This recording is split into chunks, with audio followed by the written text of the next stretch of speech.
백혈병 딸의 상태는 점점 더 악화되고 있었고 희귀 혈액형이라 수혈해줄 사람이 아무도 없었던 상황. 청소부 할머니가 달려와 자신이 도와주겠다며 소매를 걷는 순간 저는 그 손목을 보고 오열하고 말았습니다. 구독 버튼을 눌러주세요. 금빛 행운을 드릴게요. 사연 시작합니다. 비. 규칙적이면서도 소름 끼치는 기계음이 적막한 병실 안을 가득 채우고 있었습니다. 7살 지수의 엄마 민정에게는 그 건조한 기계 소리가 마치 저승사자가 천천히 걸어오는 발걸음 소리처럼 느껴졌어요. 민정은 침대맡에 앉아 딸의 파리한 얼굴을 내려다보았습니다. 입술은 물 한 모금 마시지 못한 사람처럼 바싹 말라 비틀어져 있었고 눈밑은 며칠 밤을 새운 탓에 검게 내려앉아 있었죠. 소독약 특유의 알싸한 냄새가 코를 찔러 머리가 지끈거렸지만 민정은 그 자리를 한 발자국도 떠날 수가 없었습니다.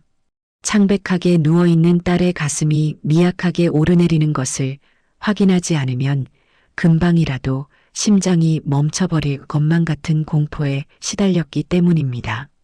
그때 병실 문이 열리고 담당 의사가 들어왔습니다.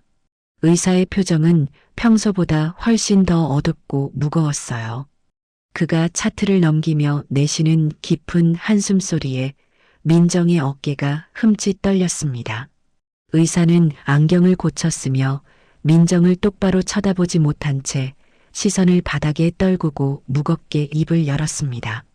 보호자님 마음의 준비를 하셔야겠습니다. 오늘 아침 혈액 검사 결과가 나왔는데 지수 양의 혈소판 수치가 3천까지 떨어졌습니다. 민정은 순간 자신의 귀를 의심했습니다. 머릿속이 하얗게 변하면서 아무런 생각도 나지 않았죠. 3천이라니요, 선생님. 제가 잘못 들은 거 아니죠? 정상 수치가 15만에서 45만 사이라면서요. 지난번에도 10,000 밑으로 떨어져서 위험하다고 하셨잖아요. 그런데 3천이라니요. 그게 정말 말이 되나요? 민정은 떨리는 손으로 의사의 가운 자락을 붙잡고 매달렸습니다. 다리에 힘이 풀려 서 있을 수조차 없었지만 의사를 붙잡은 손만큼은 놓을 수가 없었어요. 의사는 난처한 표정으로 고개를 저으며 잔인한 현실을 다시 한번 확인시켜 주었습니다. 유감스럽지만 사실입니다. 지금 지수 양의 몸 상태는 건드리면 터지는 시한폭탄과 같습니다. 뇌출혈이나 장기출혈이 언제 일어나도 이상하지 않은 상태예요. 지금 당장 수혈을 받지 못하면 오늘 밤을 넘기기 힘들 수도 있습니다. 민정의 눈에서 참았던 눈물이 왈칵 쏟아졌습니다. 그녀는 바닥에 무릎을 꿇고 의사의 바짓가랑이를 잡으며 애원했죠. 선생님, 제발 살려주세요. 제가 엄마잖아요. 제 피라도 뽑아주세요. 제 피 다 뽑아서 지수한테 넣어주세요. 네. 제발 부탁드립니다. 민정의 처절한 울부짖음이 병실 안을 울렸습니다. 하지만 의사는 안타까운 표정으로 민정을 일으켜 세울 뿐이었습니다. 어머니, 진정하세요. 마음은 알겠지만 어머니는 RH 플러스 혈액형이라 수혈이 불가능합니다. 만약 억지로 수혈했다가 이식 거부 반응이라도 일어나면 지수는 그 자리에서 쇼크사할 수도 있어요. 더 위험해집니다. RH-A형. 한국인 1,000명 중 겨우 서너 명꼴로 나온다는 그 희귀한 혈액형이 하필이면 민정의 딸 지수에게 유전된 겁니다. 민정은 절망감에 바닥을 치며 통곡했습니다. 왜 하필 지수예요? 왜 하필 착한 우리 딸이냐고요. 하나님도 무심하시지. 차라리 저를 데려가시지 왜 어린 것을 이렇게 괴롭히세요. 의사는 침통한 표정으로 민정을 바라보았습니다. 현재 전국의 혈액원에 긴급 요청을 보내놨지만 RH- 혈액 재고가 바닥이라고 합니다. 방송이나 소셜 미디어를 통해서라도 급하게 지정 헌혈자를 찾아보셔야 할 것 같습니다. 의사가 병실을 나가고 민정은 잠든 딸의 손을 잡고 하염없이 눈물을 흘렸습니다. 지수의 앙상한 팔은 링거 바늘 자국으로 성한 곳이 없이 시퍼렇게 멍이 들어 있었고 그 작은 손은 나뭇가지처럼 말라 있었죠. 민정은 고아로 자랐습니다.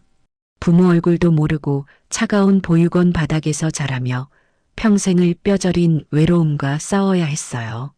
명절이나 생일 때마다 가족이 있는 아이들을 부러워하며 이불 속에서 숨죽여 울던 날이 하루 이틀이 아니었습니다. 그래서 결혼하고 낳은 딸 지수는 민정에게 있어 생명 그 자체이자 세상에 존재하는 유일한 내 편이었습니다. 그런 딸이 지금 눈앞에서 죽어가고 있는 겁니다. 민정은 지수의 차가운 손을 자신의 뺨에 비비며 속삭였습니다. 지수야, 엄마가 미안해. 엄마가 못나서 너 아픈 거 대신 아파주지도 못하고 엄마가 정말 미안해. 제발 엄마 두고 가지 마. 엄마는 너 없으면 못 살아. 민정의 가슴 찢어지는 울음소리가 병실 밖 복도로 새어나갔습니다. 그리고 병실 문 밖 복도 구석에는 한 여인이 쭈그리고 앉아 걸레를 짜고 있었습니다. 낡아서 색이 바랜 회색 작업복에 헝클어진 파마머리, 허리에는 각종 청소 도구를 주렁주렁 매단 65살의 청소부 순자였습니다.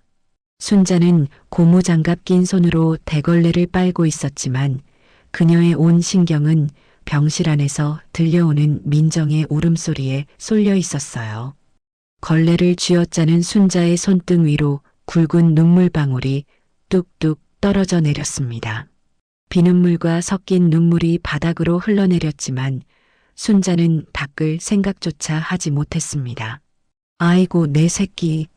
불쌍해서 어쩌나. 어미 잘못 만나서 저 고생을 하는구나. 순자는 입술을 꽉 깨물어 터져 나오려는 흐느낌을 억지로 삼켰습니다. 가슴을 주먹으로 쾅쾅 내리치고 싶었지만 그럴 수도 없는 노릇이었죠. 지나가던 간호사가 순자를 보고 인상을 찌푸리며 날카롭게 쏘아붙였습니다. 아주머니, 제가 몇 번을 말씀드려요. 여기서 걸레 빨지 마시라니까요. 보호자들 지나다니는데 냄새나게 왜 자꾸 복도에서 이러세요? 저쪽 화장실 가서 하세요. 간호사의 짜증 섞인 목소리에 순자는 화들짝 놀라며 황급히 허리를 숙였습니다. 죄송합니다, 간호사님. 얼른 치우겠습니다. 죄송합니다. 순자는 굽신거리며 사과했지만 그녀의 시선은 닫힌 병실 문을 향해 고정되어 있었어요. 간호사가 멀어지자 순자는 다시 걸레를 들고 병실 앞을 서성였습니다.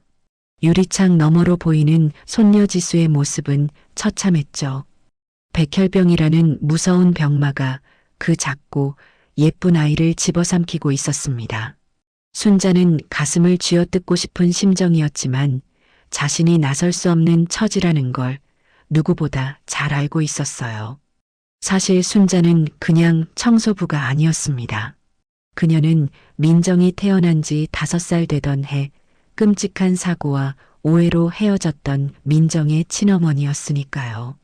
30년이라는 긴 세월이 흘러 늙고 병든 모습으로, 그것도 딸이 있는 병원의 청소부로 들어와 몰래 딸과 손녀를 지켜보고 있었던 겁니다. 내가 지금 나타나면 민정이가 얼마나 놀라겠어. 나 같은 게 엄마라고 나타나면 우리 민정이 가슴에 대못을 박는 거야. 순자는 자신의 초라한 행색을 내려다보며 한숨을 쉬었습니다.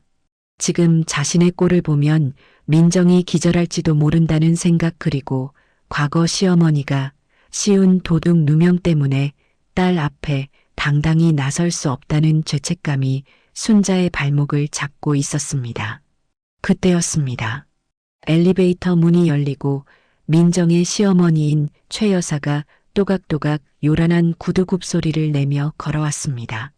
온몸을 명품으로 휘감고 진한 향수 냄새를 풍기는 최 여사는 병원 복도가 마치 자기 집 안방인 양 거만하게 걸어오고 있었죠. 그 뒤를 민정의 남편이자 순자의 사위인 성훈이 어두운 표정으로 따르고 있었습니다. 최 여사는 순자 곁을 지나가며 코를 막고 인상을 찌푸렸습니다. 아유, 이게 무슨 냄새야. 병원 수준하고는 정말. 얘 성훈아, 너 병원장에다 얘기해서 청소 용역 업체 당장 바꾸라고 해라. 우리가 1년에 병원비로 얼마를 쓰는데 복도에서 이런 걸레 썩은 내가 나서야 되겠니? 최 여사의 독설에 순자는 벽에 딱 붙어 고개를 더 깊이 숙였습니다. 자신의 딸을 낳아준 사돈을 앞에 두고 벌레 보듯 하는 최 여사의 태도에 성우는 난처한 표정을 지었습니다. 어머니, 목소리 좀 낮추세요. 청소하시는 분 듣겠어요. 성훈이 조심스럽게 어머니를 말렸지만 최 여사의 목소리는 오히려 더 쩌렁쩌렁하게 울렸습니다. 들으라고 하는 소리다. 그리고 며느리 걔는 아직도 질질 짜고 있니? 애가 아픈 게 무슨 벼슬이야, 유세야 정말. 누가 보면 지만 애 키우는 줄 알겠네. 최 여사의 표독스러운 말은 순자의 가슴에 비수처럼 꽂혔습니다. 순자는 걸레 자루를 쥔 손에 힘을 꽉 주었어요. 손마디가 하얗게 질릴 정도로 힘을 주며 분노를 참았습니다. 당장이라도 달려가서 내가 그 근본 없는 애미다. 너가 내 돈 떼먹고 쫓아낸 그 순자다. 라고 소리치고 싶었지만 꾹 참아야만 했습니다. 지금 나서면 딸인 민정의 입장이 시댁에서 더 난처해질 게 불 보듯 뻔했으니까요. 최 여사는 혀를 차며 병실 문을 벌컥 열고 들어갔습니다. 민정아, 너는 시어머니가 왔는데 내다보지도 않니? 아주 상전이 따로 없다, 따로 없어. 병수발 드느라 꼴이 이게 뭐니? 병실 안에서 최 여사의 날카로운 목소리가 들려오자 민정의 흐느낌 소리가 뚝 그쳤습니다. 순자는 병실 문에 귀를 대고 안타까운 마음에 발을 동동 구를 수밖에 없었죠. 딸이 안에서 당하고 있을 모욕을 생각하니 가슴이 미어지는 것 같았습니다.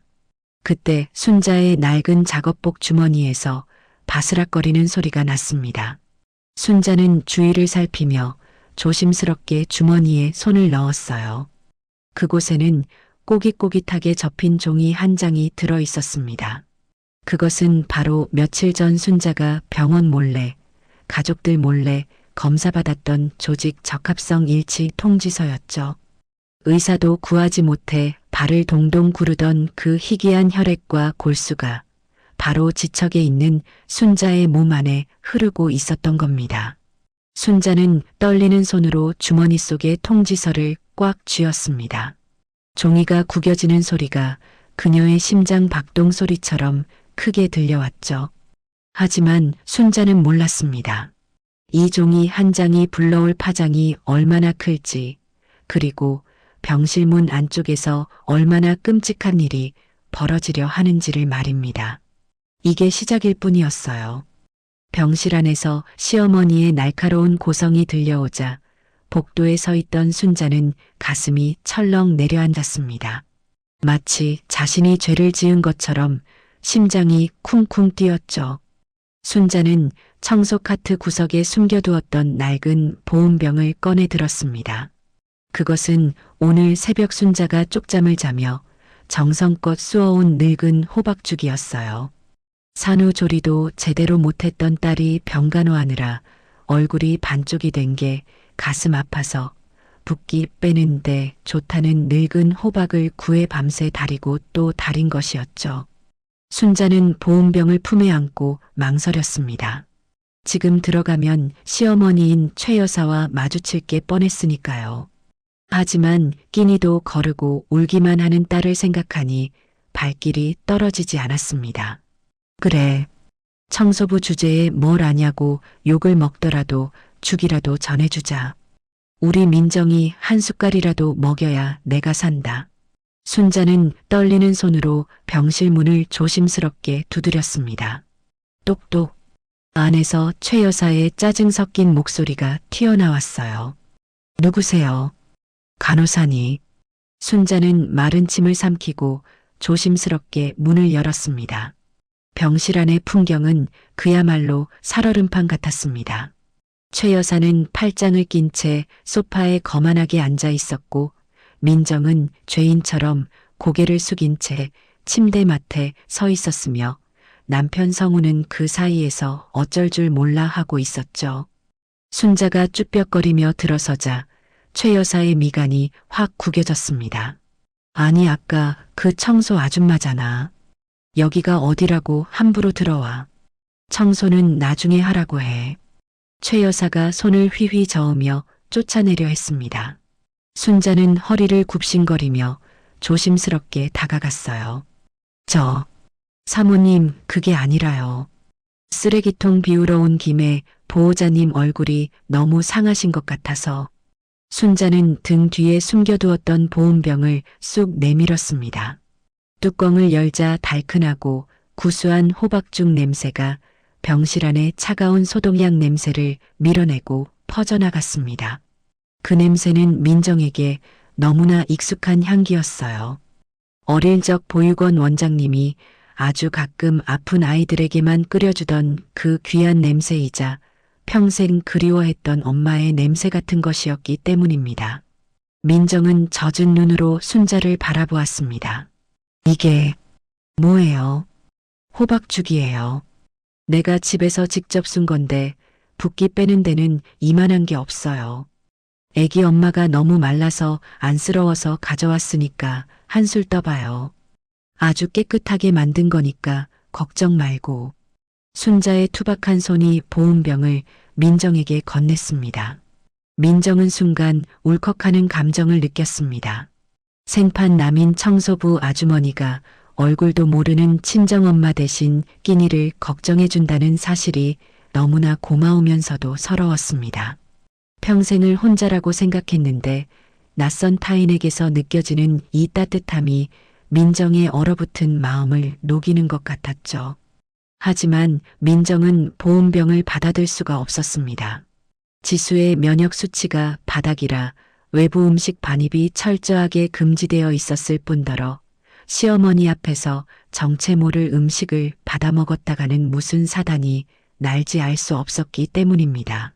민정은 입술을 깨물며 고개를 저었습니다. 아주머니 마음은 정말 감사하지만 안 돼요. 지수 면역 수치가 너무 낮아서 병실에는 외부 음식 못 가지고 들어오거든요. 죄송해요. 정말 죄송해요. 민정의 거절에 순자의 표정이 눈에 띄게 어두워졌습니다. 거절당한 무안함보다 딸에게 따뜻한 밥 한 끼 먹이지 못한다는 슬픔이 더 컸죠. 아, 그렇구나. 내가 무식해서 그걸 몰랐네. 미안해요, 애기 엄마. 내가 괜한 짓을 했어. 순자가 황급히 보온병 뚜껑을 닫으려던 찰나였습니다. 소파에 앉아있던 최 여사가 벌떡 일어나더니 순자에게 성큼성큼 다가왔습니다. 진한 향수 냄새가 순자의 코를 찔렀죠. 이봐요, 아줌마. 지금 제정신이야. 최 여사의 날카로운 목소리가 병실을 갈랐습니다. 아니, 청소나 할 것이지 주제넘게 무슨 음식을 싸들고 와. 당신 이거 어디서 만들었어? 그 더러운 판잣집 부엌에서 만들었을 거 아니야. 온갖 세균 득실거리는 걸 감히 우리 귀한 며느리한테 먹이려고 들어. 최 여사의 폭언에 순자의 얼굴이 벌겋게 달아올랐습니다. 가난하고 못 배운 건 사실이지만 음식만큼은 누구보다 깨끗하게 만들었다고 자부했으니까요. 새벽부터 일어나 늙은 호박 껍질을 벗기느라 손가락 마디가 다 까졌고 끓이는 내내 혹여나 먼지라도 들어갈까봐 숨도 조심해서 쉬었습니다. 사모님 말씀이 너무하십니다. 저 비록 가난하게 살지만 이거 우리 손. 아니 애기 엄마 생각해서 솥단지 삶아가며 깨끗하게 끓인 겁니다. 더럽다니요. 순자가 억울함에 한마디 대꾸하자 최 여사의 눈이 뒤집혔습니다. 감히 천한 청소부가 말대꾸를 한다고 생각한 것이죠. 이 여자가 어디서 눈을 동그랗게 뜨고 대들어. 더러운 게 더럽다고 하지 그럼 깨끗해. 그 냄새나는 손으로 만든 걸 누가 먹어. 개나 줘버려. 최 여사는 소리를 지르며 순자가 들고 있던 보온병을 발로 걷어찼습니다. 퍼! 둔탁한 소리와 함께 순자의 손에서 보온병이 떨어져 나갔습니다. 보온병은 허공을 한 바퀴 돌더니 바닥에 처박혔고 뚜껑이 열리면서 노란 호박죽이 사방으로 튀었습니다. 뜨거운 김이 모락모락 나는 호박죽이 순자의 낡은 작업화 위로 그리고 최 여사의 비싼 명품 구두 위로 튀었죠. 하얀 병원 바닥은 순식간에 노란 범벅이 되어버렸습니다. 야, 내 구두. 이게 얼마짜린 줄 알아? 최 여사는 펄쩍 뛰며 비명을 질렀습니다. 민정은 놀라서 입을 틀어막았고 성우는 얼른 어머니를 부축했죠. 어머니 괜찮으세요? 왜 그러셨어요, 정말? 왜 그러긴. 저 여자가 재수없게 구니까 그렇지. 아우 더러워. 야, 너 뭐하고 있어? 얼른 안 닦고. 최 여사는 순자를 향해 삿대질을 해댔습니다. 순자는 멍하니 바닥에 쏟아진 호박죽을 바라보았습니다. 밤새 졸린 눈을 비비며 젖고 또 저었던 그 정성이, 딸을 향한 그 애틋한 마음이 차가운 병원 바닥에 지식여진 것만 같아 가슴이 미어졌습니다. 하지만 순자는 울 수 없었어요. 여기서 울면 자신이 민정의 엄마라는 걸 들킬 수도 있었고 무엇보다 딸이 보는 앞에서 더 비참해지기 싫었으니까요. 순자는 말없이 무릎을 꿇었습니다. 그리고 주머니에서 꼬깃꼬깃한 휴지를 꺼내 바닥을 닦기 시작했죠. 죄송합니다. 제가 죽을 죄를 지었습니다. 얼른 닦겠습니다. 순자는 뜨거운 호박죽을 맨손으로 쓸어 담았습니다. 휴지로 다 닦이지 않자 손바닥으로 죽을 긁어 모았어요. 손끝이 데일 듯이 뜨거웠지만 마음이 타들어가는 고통에 비하면 아무것도 아니었죠. 민정이 울면서 순자에게 다가오려 했습니다. 아주머니 그러지 마세요. 제가 할게요. 일어나세요. 민정이 순자의 팔을 잡으려 하자 최 여사가 민정을 거칠게 밀쳐냈습니다. 너는 가만히 있어. 어디 천한 거랑 겸상을 하려 들어. 저 여자가 엎질렀으니까 저 여자가 치우는 게 당연한 거야. 나더라. 최 여사의 서슬 퍼런 기세에 민정은 다시 주춤거릴 수밖에 없었습니다. 성훈이 한숨을 쉬며 휴지를 가져와 순자를 도우려 했지만 순자는 고개를 저으며 성훈의 손을 밀어냈습니다. 아니에요, 선생님. 놔두세요. 제 옷 더러워지는 건 괜찮지만 선생님 양복 버리면 안 됩니다. 제가 다 할게요. 순자는 바닥에 엎드려 걸레질을 했습니다. 최 여사는 그 모습을 보며 코웃음을 쳤죠. 흥? 진작 그럴 것이지. 주제를 알아야지, 주제를. 감히 어디다 대고 음식을 들이밀어. 멸균실이나 다름없는 특실의 세균 덩어리를 가지고 들어오다니 제정신이 아니지. 최 여사의 입에서 나온 세균이라는 단어가 순자의 귀를 때렸습니다. 순자는 바닥을 닦으며 입술을 꽉 깨물었습니다. 입안에서 비릿한 피 맛이 느껴졌죠. 순자의 눈앞에 30년 전의 기억이 스쳐 지나갔습니다. 비 오는 날 만삭의 몸으로 최 여사의 집 대문 밖으로 쫓겨나던 그날의 기억이 말입니다. 그때도 최 여사는 똑같은 말을 했습니다. 더러운 도둑년. 내 집에서 당장 나가. 세월이 흘러 강산이 3번이나 변했는데도 최 여사의 그 악독한 신보는 하나도 변하지 않았던 겁니다. 그래, 나는 세균이다. 나는 더럽고 천한 청소부다. 하지만 최영숙 너는 겉은 번지르르 해도 속은 나보다 더 썩어 빠진 인간이야. 순자는 속으로 피눈물을 삼키며 다짐했습니다. 30년 전에는 힘이 없어서 쫓겨났지만 이번에는 다르다고 말이죠. 자신의 주머니 속에 들어있는 검사 결과지 그리고 시장 바닥에서 악착같이 모은 현금 다발이 떠올랐습니다. 지금 당장이라도 저 여자의 얼굴에 돈다발을 던져주고 싶었지만 순자는 꾹 참았습니다. 아직은 때가 아니었습니다. 손녀 지수를 살리는 게 우선이었으니까요. 순자는 바닥에 떨어진 호박죽을 다 치우고 나서야 천천히 몸을 일으켰습니다. 무릎 관절에서 뚝소리가 났고 허리가 끊어질 듯 아팠지만 순자는 내색하지 않았어요. 그녀는 호박죽이 묻어 엉망이 된 보온병을 챙겨 들고 최 여사를 향해 고개를 숙였습니다. 바닥 다 닦았습니다, 사모님. 구두에 묻은 건 제가 세탁비라도 물어드리겠습니다. 순자의 말에 최 여사는 기가 차다는 듯 콧방귀를 뀌었습니다. 세탁비, 너가 한 달 꼬박 일해서 받는 월급 다 털어도 내 구두굽 하나도 못 갈아. 됐다 됐어. 재수 없으니까 썩 꺼져. 그리고 병원에 말해서 너 자르라고 할 테니까 각오해. 최 여사는 손을 휘저으며 고개를 돌려버렸습니다. 순자는 묵묵히 병실 문을 향해 걸어갔습니다. 그때 민정이 순자의 등 뒤에 대고 떨리는 목소리로 말했죠. 아주머니, 죄송해요. 정말 죄송해요. 가시는 길에 병원 편의점에서 따뜻한 음료수라도 드세요. 민정은 지갑에서 10,000원짜리 한 장을 꺼내 순자에게 쥐어주려 했습니다. 민정의 손은 덜덜 떨리고 있었고 눈에는 눈물이 가득 고여 있었죠. 순자는 민정의 손을 부드럽게 감싸쥐며 돈을 다시 밀어 넣었습니다. 순자의 거친 손바닥이 민정의 손등을 스치고 지나갔습니다. 락스 냄새가 배어있는 거친 손이었지만 그 손길은 난로처럼 따뜻했습니다. 그 순간 민정은 기묘한 느낌을 받았습니다. 그 거칠고 투박한 손길이 너무나 따뜻하고 익숙했기 때문입니다. 마치 아주 오래전 열병을 앓던 자신의 이마를 짚어주던 엄마의 손길처럼 말이죠. 민정은 저도 모르게 순자의 소매를 잡으려 했습니다.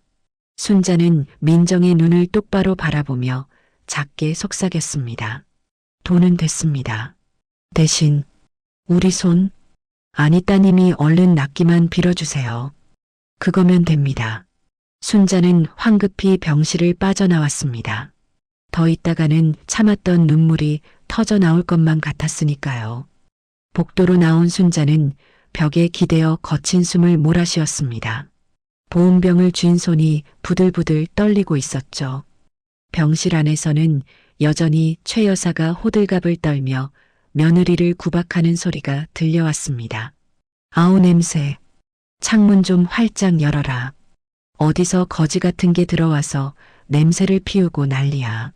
민정아 너는 소독제 가져와서 여기 좀 다시 닦아라. 찝찝해 죽겠네 정말. 그 소리를 들으며 순자는 주머니 속의 검사지를 다시 한번 확인했습니다. 그녀의 눈빛이 차갑게 가라앉았죠. 순자는 바닥을 닦으며 다짐했습니다. 이깟 수모는 100번도 더 참을 수 있다고요. 내 딸과 손녀를 살릴 수만 있다면 악마에게 영혼이라도 팔 수 있다고 말입니다. 그때였습니다. 병실 안에서 민정의 다급한 비명소리가 터져나왔습니다. 지수야, 지수야 긁지 마. 피나잖아. 안 돼. 민정의 찢어지는 듯한 비명이 복도를 울렸습니다. 순자는 걷던 걸음을 멈추고 얼어붙었습니다. 본능적으로 자신의 팔뚝을 감싸쥐었죠. 지독한 가려움증. 그것은 순자와 민정 그리고 지수에게로 이어지는 피의 증거였습니다. 순자의 눈이 커졌습니다. 지수야, 긁지 마. 제발 긁지 마. 민정의 비명 섞인 애원이 병실 안을 가득 채웠습니다. 침대에 누워있던 지수가 갑자기 발작하듯 온몸을 긁어대기 시작했기 때문입니다. 지수의 가느다란 손톱이 앙상한 팔뚝과 목덜미를 사정없이 긁어댔고 하얗게 일어난 각질 사이로 붉은 실핏줄이 터져 나왔습니다. 가려워. 엄마 너무 가려워. 몸에 벌레가 기어가는 것 같아. 아이는 고통에 찬 목소리로 울부짖으며 몸을 비틀었습니다.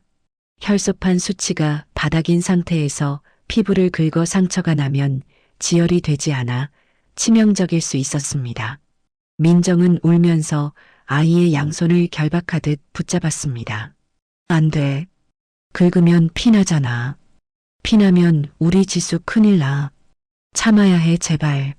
하지만 가려움증이라는 고통은 참는다고 참아지는 게 아니었죠. 마치 수천 마리의 불개미가 피부 안쪽에서 살을 파먹는 듯한 끔찍한 고통이 아이를 덮치고 있었습니다. 병실 밖에서 이 소리를 듣고 있던 순자 역시 몸이 굳어버렸습니다. 그리고 그 순간 순자의 몸에도 기이한 반응이 일어났습니다. 지수가 긁고 있는 바로 그 부위, 오른쪽 팔뚝 안쪽이 미치도록 가려워지기 시작한 겁니다. 순자는 대걸레 자루를 놓치고 자신의 팔뚝을 움켜쥐었습니다. 작업복 소매를 걷어 올리자 그곳에는 쭈글쭈글한 화상 흉터와 함께 붉은 두드러기가 올라오고 있었죠. 이것은 유전이었습니다.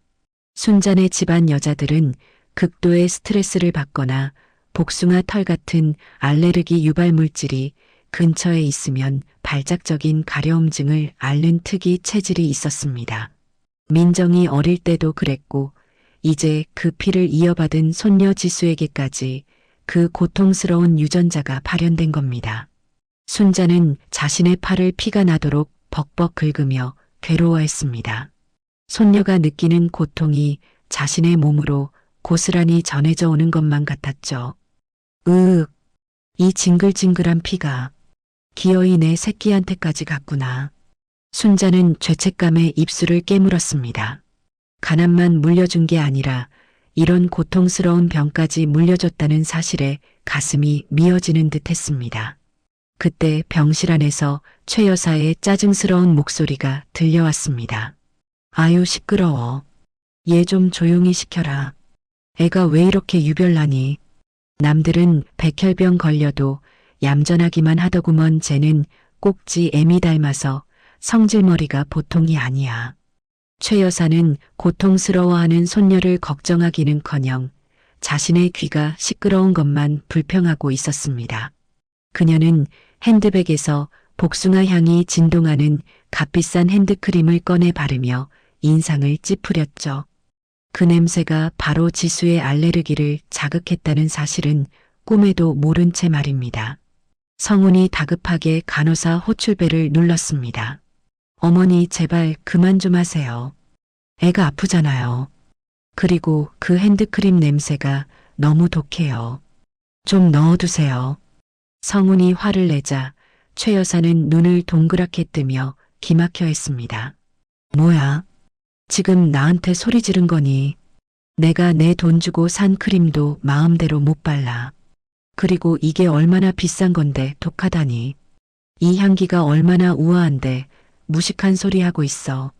최 여사는 아랑곳하지 않고 크림을 덕지덕지 발랐습니다. 달큰하고 인공적인 복숭아 향기가 병실 안의 공기를 오염시켰고 지수의 발작은 더욱 심해졌습니다. 가려워. 할머니 냄새 싫어. 저리 가. 지수가 발버둥 치며 소리쳤습니다. 그러자 최 여사의 표정이 싸늘하게 식었죠. 저 버르장머리 없는 것 좀 봐. 할머니한테 저리 가라니. 역시 피는 못 속인다더니 천한 핏줄은 어쩔 수가 없네. 근본 없는 집안에서 태어나서 그런지 싹수가 노랗다 노래. 근본 없는 집안. 천한 핏줄. 최 여사가 내뱉은 그 단어들이 복도에 있던 순자의 귀에 꽂혔습니다. 순자는 팔을 긁던 손을 멈췄습니다. 가려움증보다 더 뜨거운 분노가 머리끝까지 치솟아 올랐기 때문입니다. 30년 전 최 여사는 만삭인 순자를 도둑으로 몰아 내쫓으면서도 똑같은 말을 했었습니다. 근본 없는 게 어디서 감히 내 폐물에 손을 대? 가난뱅이 주제에 새 들어 살게 해줬더니 주인을 물어? 뱃속에 있는 애도 도둑년 피를 물려받았겠지. 더러운 꼴 못 보니까 당장 나가. 그때 순자는 너무 어리고 힘이 없어서 뱃속의 아이를 지키기 위해 그리고 하지도 않은 도둑질 누명을 벗을 길이 없어 억울하게 쫓겨나야만 했습니다. 사실은 최 여사가 가게 보증금을 돌려주기 싫어서 꾸민 자작극이었다는 걸 알았을 땐 이미 너무 늦어버린 뒤였죠. 하지만 지금은 달랐습니다. 순자는 더 이상 울기만 하던 25살의 순자가 아니었습니다. 순자는 복도 구석에 놓여있던 커다란 물통을 바라보았습니다. 방금 화장실 청소를 하고 나온 시커먼 구정물이 가득 담긴 물통이었죠. 락스와 오물 그리고 먼지가 뒤섞인 그 물은 보기만 해도 구역질이 날 정도로 더러웠습니다. 순자의 눈빛이 번뜩였습니다. 그래, 우리 지수가 천연 핏줄이라고. 너 눈에는 우리가 더러운 벌레처럼 보이겠지. 그렇다면 진짜 더러운 게 뭔지 보여주마. 순자는 떨리는 손으로 물통 손잡이를 꽉 움켜쥐었습니다. 그리고 심호흡을 한번 크게 내쉬었죠. 순자는 일부러 발을 질질 끌며 병실 문을 향해 걸어갔습니다. 실례합니다. 바닥 청소마저 하러 왔습니다.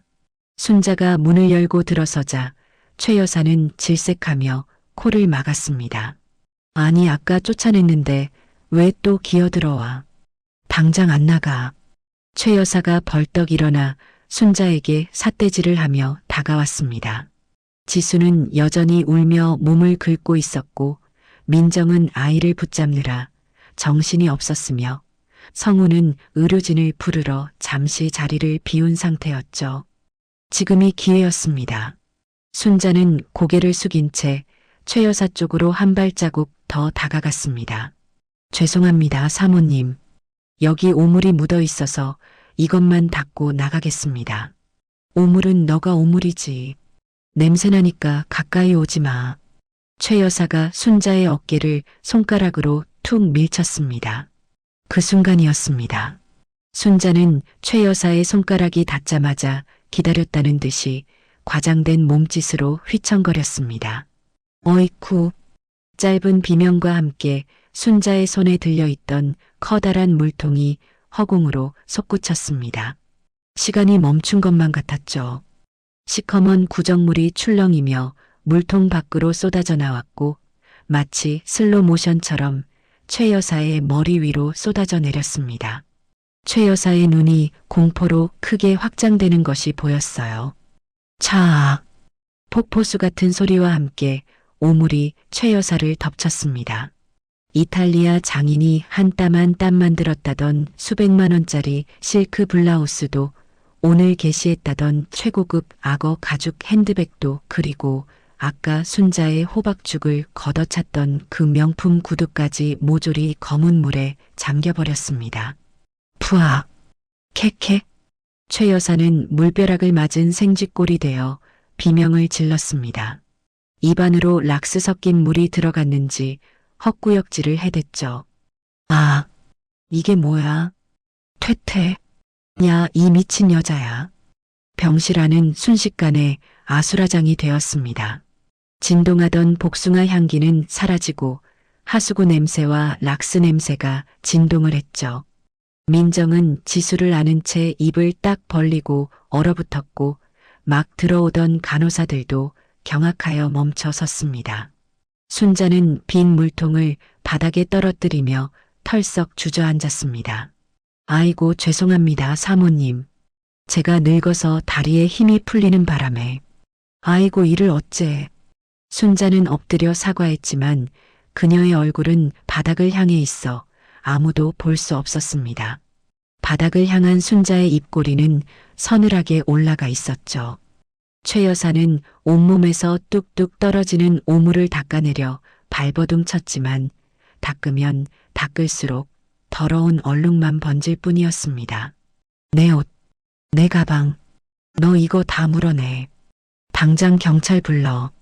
이거 살인 미수야.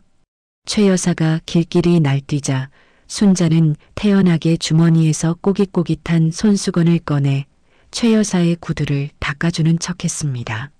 그러면서 슬쩍 최 여사의 발목을 꼬집었죠. 아, 이거 안 나.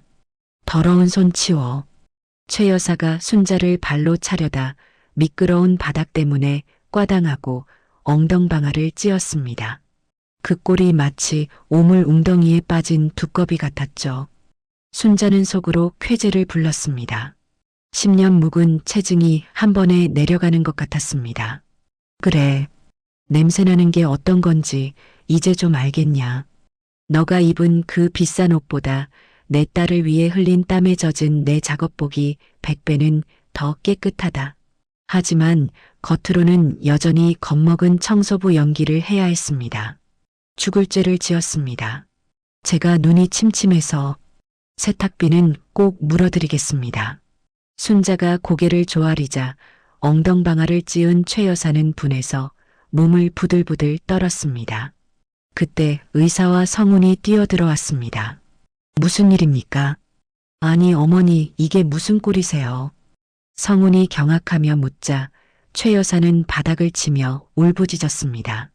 저 여자가 저 천한 청소부년이 나한테 똥물을 끼얹었어. 성운아 당장 저 여자 해고시켜. 아니 고소해. 감옥에 쳐넣어. 성운은 난장판이 된 병실과 오물을 뒤집어 쓴 어머니 그리고 바닥에 엎드려 있는 장모님을 번갈아 보며 멘붕에 빠졌습니다. 하지만 성운의 눈에 가장 먼저 들어온 것은 순자의 팔뚝이었습니다.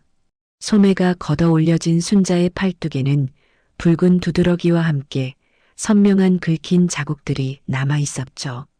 성운은 침대에 누워있는 지수의 팔과 순자의 팔이 똑같은 증상을 보이고 있다는 것을 알아차렸습니다.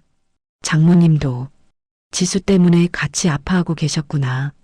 성운의 가슴이 찡하게 울렸습니다. 그는 어머니의 비명소리를 뒤로 한 채 순자에게 다가가 조심스럽게 부축했습니다. 일어나세요, 아주머니. 다치신 데는 없으세요. 사위의 따뜻한 목소리에 순자는 울컥 눈물이 날 뻔했지만 꾹 참았습니다. 최 여사는 아들이 자신보다 청소부를 먼저 챙기자 기가 막혀 숨이 넘어갈 지경이었죠. 야 박성훈, 너 지금 누구 편을 드는 거야? 너 애미는 똥물을 뒤집어 썼는데 저 여자가 걱정이 돼.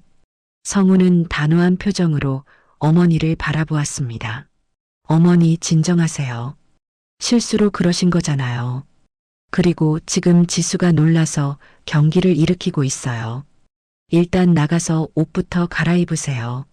냄새 때문에 애한테 안 좋아요. 뭐? 냄새? 지금 나한테 냄새 난다고 했니? 최 여사는 충격에 입을 다물지 못했습니다. 평생 우아하고 고상한 척하며 남에게 냄새난다고 손가락질하던 그녀가 난생 처음으로 냄새난다는 소리를 그것도 아들에게 들은 겁니다. 순자는 고개를 숙인 채 그 광경을 지켜보았습니다.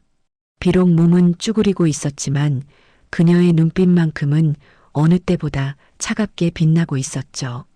최영숙, 이건 시작에 불과해. 내 딸 눈에서 눈물 나게 하면 너 눈에서는 피눈물 나게 해줄 테니까. 순자는 바닥에 쏟아진 검은 물을 바라보며 주먹을 꽉 쥐었습니다. 그 물 위로 자신의 일그러진 얼굴이 비치고 있었죠. 하지만 진짜 싸움은 이제부터였습니다. 지수의 상태가 급격히 나빠지고 있었기 때문입니다. 기계음이 다시 요란하게 울리기 시작했습니다. B-, B-, B-. 선생님, 지수 숨소리가 이상해요. 지수야, 숨 쉬어. 지수야. 민정의 다급한 외침이 들려왔습니다. 순자는 고개를 번쩍 들었습니다. 드디어 올 것이 왔습니다.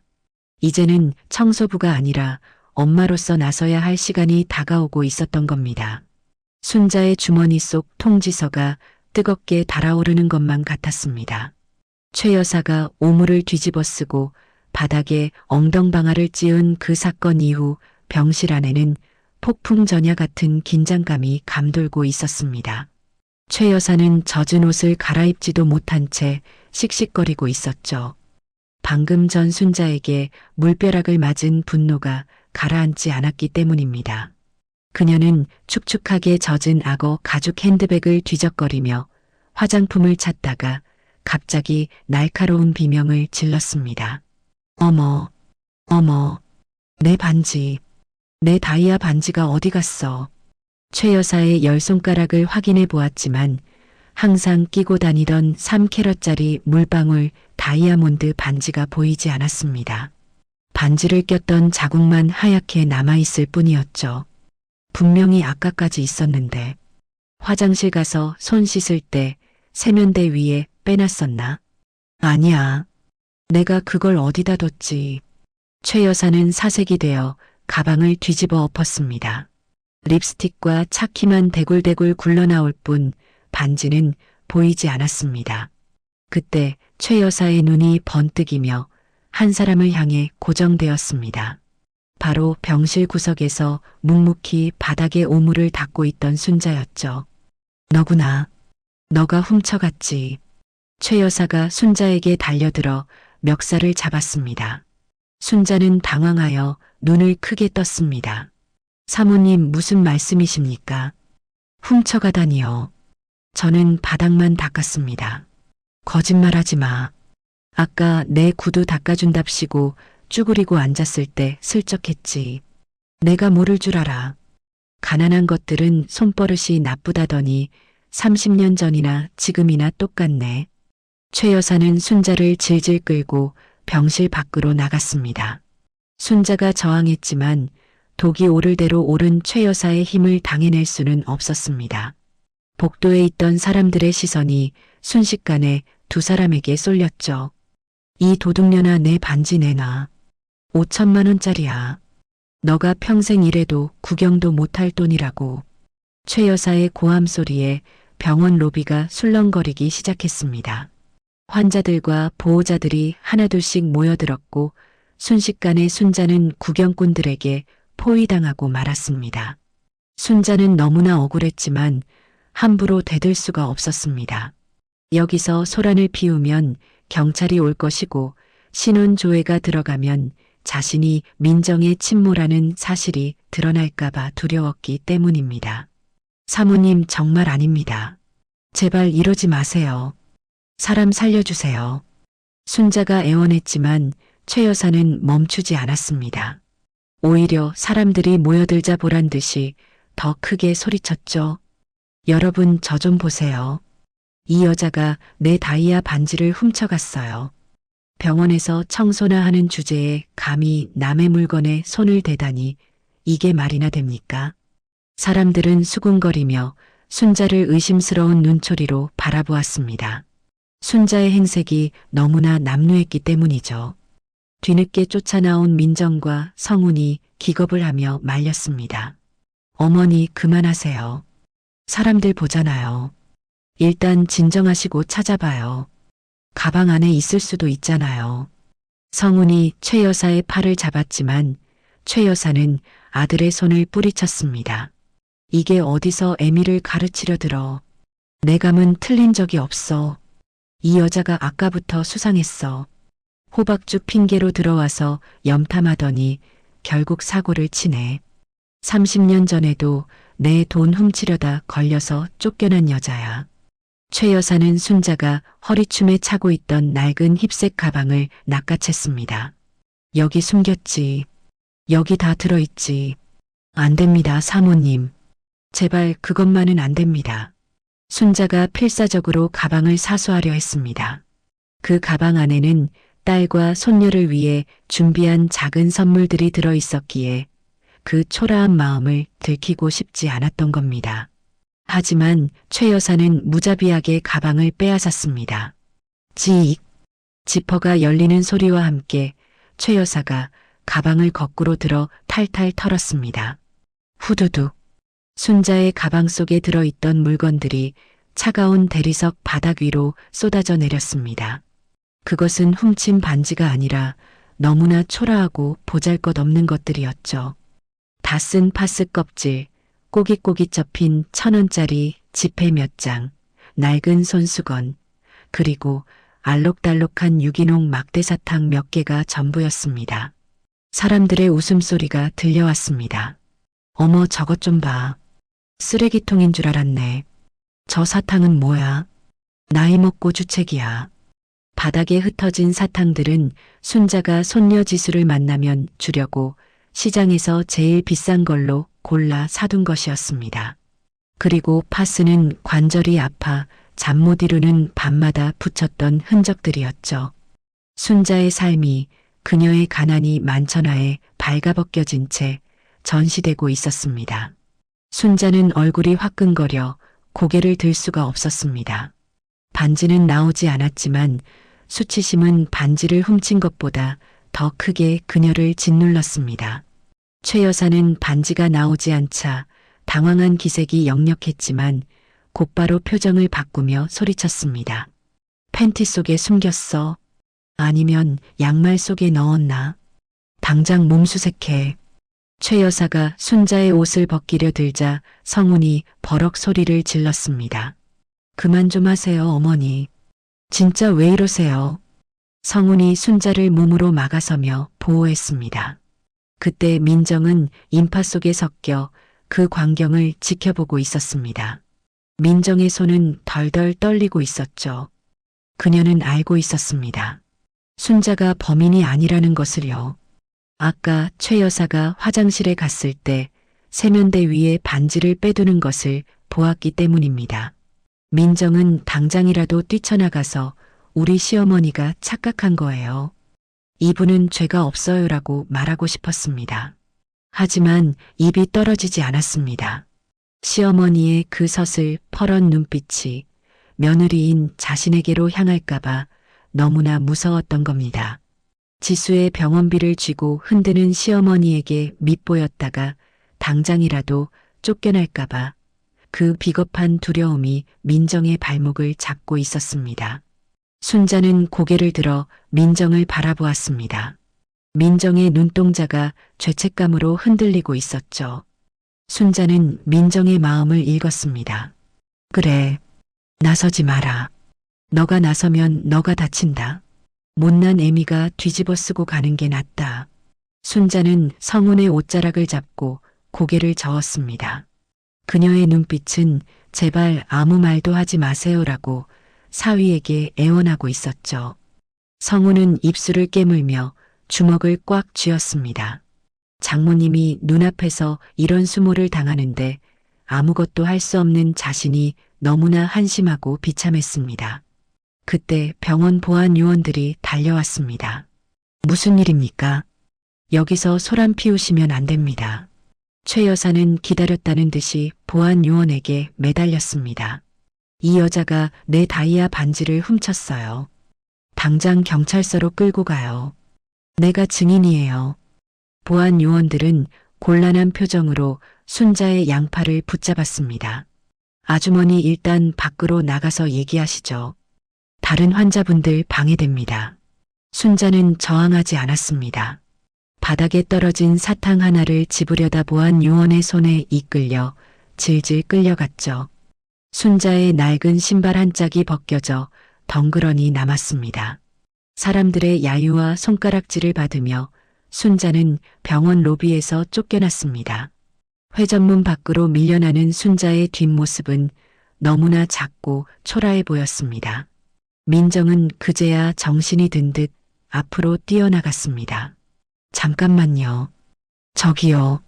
하지만 최 여사가 민정의 머리채를 휘어잡았습니다. 어디를 가? 너 저 도둑년이랑 한패니? 끼리끼리 논다더니 아주 가지가지 하는구나. 민정은 시어머니의 소나기에 잡혀 꼼짝도 할 수 없었습니다. 유리문 너머로 쫓겨난 순자가 바닥에 주저앉는 모습이 보였습니다. 찬 바람이 부는 병원 밖 아스팔트 바닥에 내동댕이 쳐진 순자는 벗겨진 신발도 신지 못한 채 맨발로 울고 있었죠. 하지만 순자가 우는 이유는 억울해서가 아니었습니다. 자신이 쫓겨나면 이제 지수는 누가 지키나 내 딸 밥은 누가 챙겨주나 하는 걱정 때문이었습니다. 순자는 품속에 간직한 검사 결과지를 꽉 움켜쥐었습니다. 아직 안 돼. 아직 전해주지도 못했는데. 그때였습니다. 병원 전체를 뒤흔드는 날카로운 사이렌 소리가 울려 퍼졌습니다. 윙, 윙, 윙. 코드 블루, 코드 블루. 소아 혈액 종양 병동 응급 상황 발생. 방송이 나오자 로비에 있던 의료진들이 미친 듯이 뛰기 시작했습니다. 민정의 얼굴이 백지장처럼 하얗게 질렸습니다. 소아 혈액 종양 병동. 그것은 바로 지수가 있는 곳이었습니다. 지수야. 민정은 시어머니의 손을 뿌리치고 미친 사람처럼 달리기 시작했습니다. 유리문 밖에서 그 방송을 들은 순자 역시 벌떡 일어났습니다. 맨발인 줄도 모르고 그녀는 닫힌 병원 문을 두드리기 시작했죠. 문 열어주세요. 내 손녀가, 아니 내 딸이 죽어요. 제발 문 좀 열어주세요. 순자의 절규는 두꺼운 유리벽에 막혀 아무에게도 들리지 않았습니다. 억울하게 쫓겨나는 그녀의 등 뒤로 응급실의 코드 블루 사이렌은 더욱 크게 울려 퍼지고 있었습니다. 운명은 잔인하게도 가장 비참한 순간에 가장 끔찍한 소식을 몰고 왔습니다. 이제 남은 시간은 얼마 없었습니다. 윙, 윙, 윙. 병원 전체를 뒤흔드는 코드 블루 사이렌 소리가 민정의 고막을 찢을 듯이 울려 퍼졌습니다. 민정은 맨발로 병원 복도를 미친 듯이 달렸습니다. 숨이 턱 끝까지 차오르고 심장이 터질 것 같았지만 다리가 움직이는지조차 느낄 수 없었죠. 엘리베이터를 기다릴 시간조차 아까워 비상계단을 2칸씩 뛰어 올라갔습니다. 지수야, 안 돼. 엄마 가고 있어.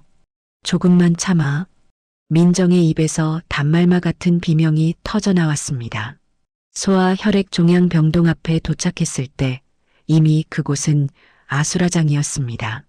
수십 명의 의료진이 지수의 침대를 둘러싸고 있었고 굳게 닫힌 처치실 문 너머로 다급한 외침들이 오가고 있었죠.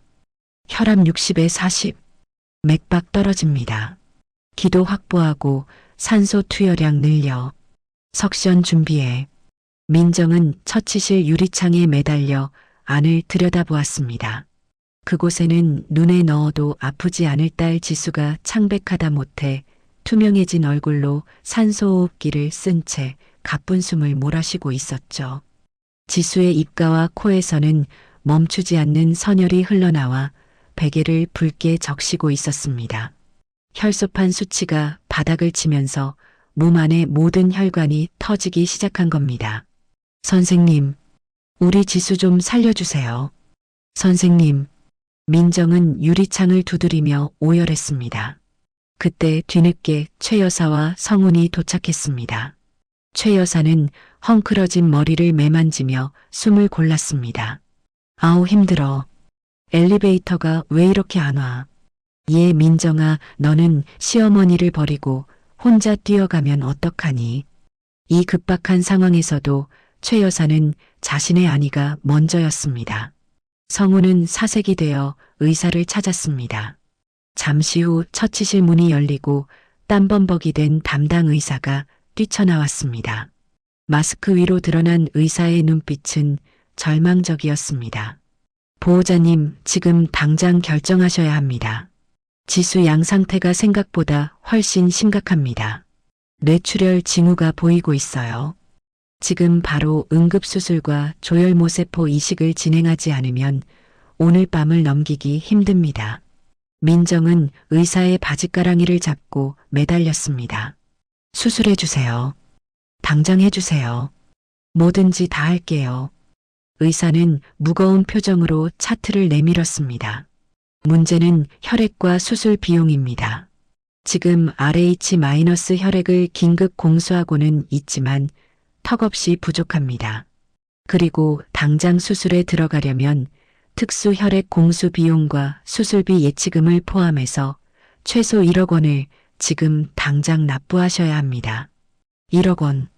그 단어를 듣는 순간 민정의 눈앞이 캄캄해졌습니다. 의사가 덧붙였습니다. 병원 규정상 고액의 응급수술은 선납이 원칙입니다. 특히 지수 양처럼 희귀 혈액을 쓰는 경우는 비용 처리가 복잡해서 원무과 입금 확인이 안 되면 수술방을 열 수가 없습니다. 민정은 다리에 힘이 풀려 주저앉고 말았습니다. 지수의 병원비로 이미 가지고 있던 전세금까지 다 뺀 상태였고 남은 돈은 통장에 몇십만 원이 전부였으니까요. 민정의 시선이 다급하게 남편 성훈을 향했습니다. 하지만 성훈은 고개를 푹 숙이고 주먹만 쥐고 있을 뿐이었습니다. 성훈의 월급 통장과 모든 경제권은 어머니인 최 여사가 쥐고 있었고 성훈은 용돈을 받아 쓰는 처지였기 때문입니다.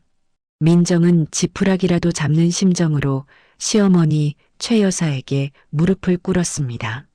어머님 제발 도와주세요. 지수 살려야 해요. 1억 원만, 딱 1억 원만 빌려주세요. 제가 평생 일해서 갚을게요.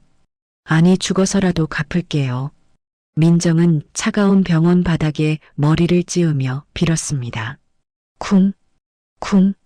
이마에서 피가 흘러내려 바닥을 적셨지만 아픔 따위는 느껴지지 않았습니다. 오직 딸을 살려야 한다는 생각뿐이었죠. 최 여사는 싸늘한 눈빛으로 며느리를 내려다보았습니다. 그녀는 팔짱을 끼고 혀를 찼습니다. 잃어. 너 지금 그게 애 이름인 줄 아니. 그리고 의사 양반 말 못 들었어. 수술해도 가망이 없다잖아.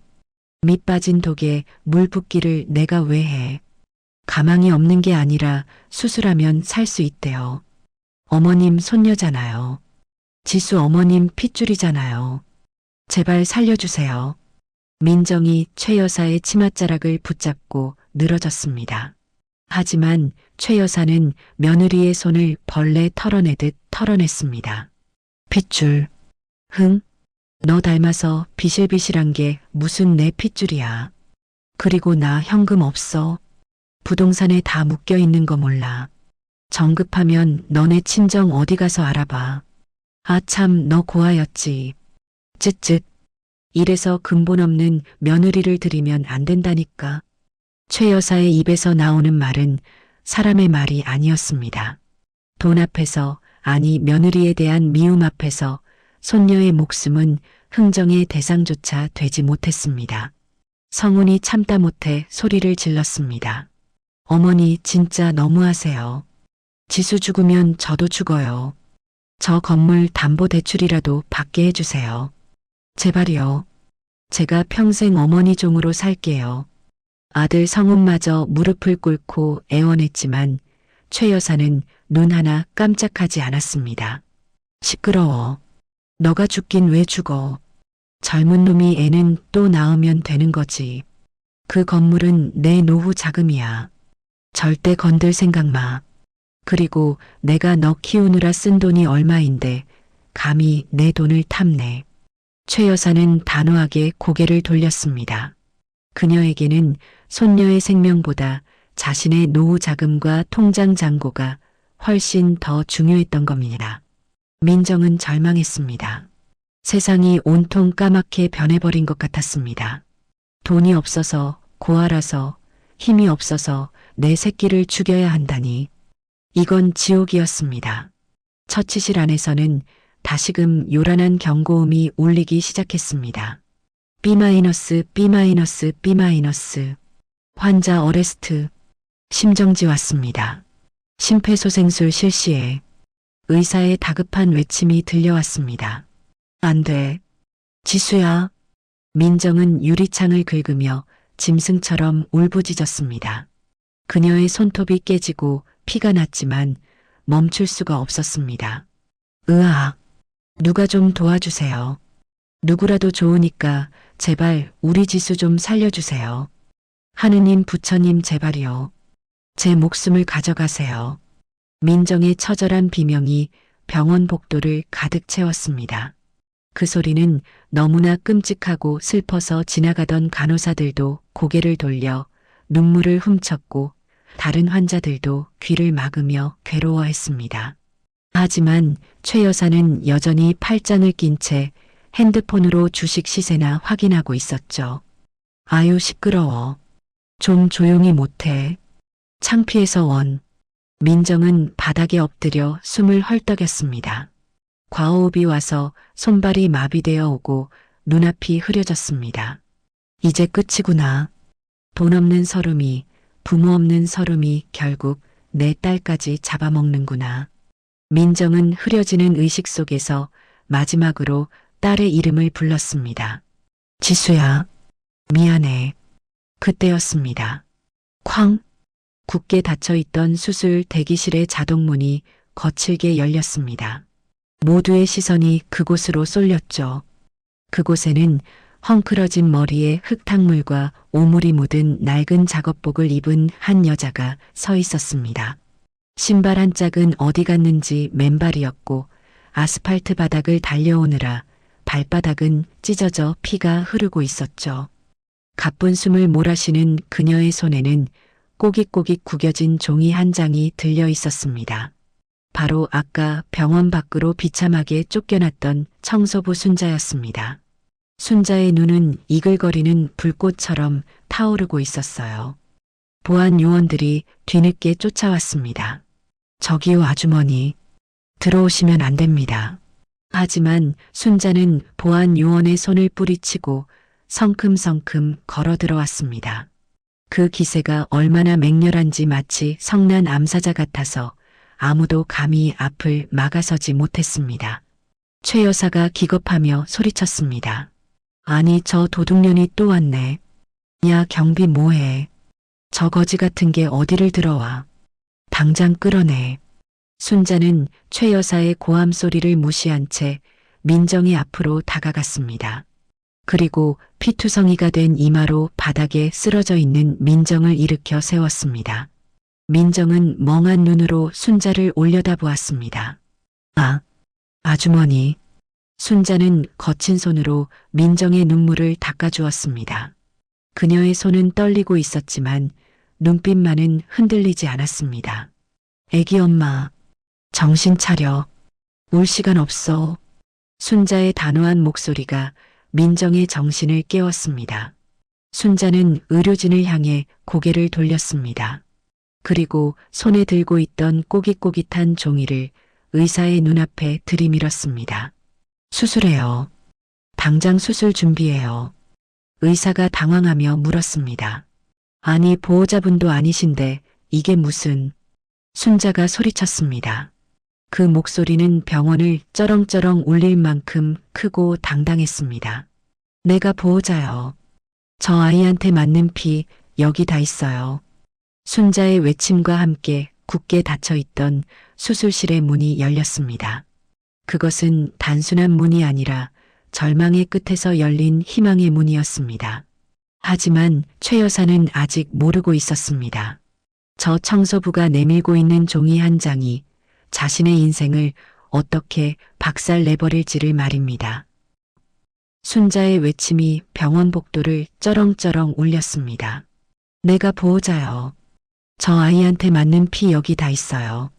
순자의 손에 들린 꼬깃꼬깃한 종이 한 장이 마치 구원투수처럼 등장했습니다.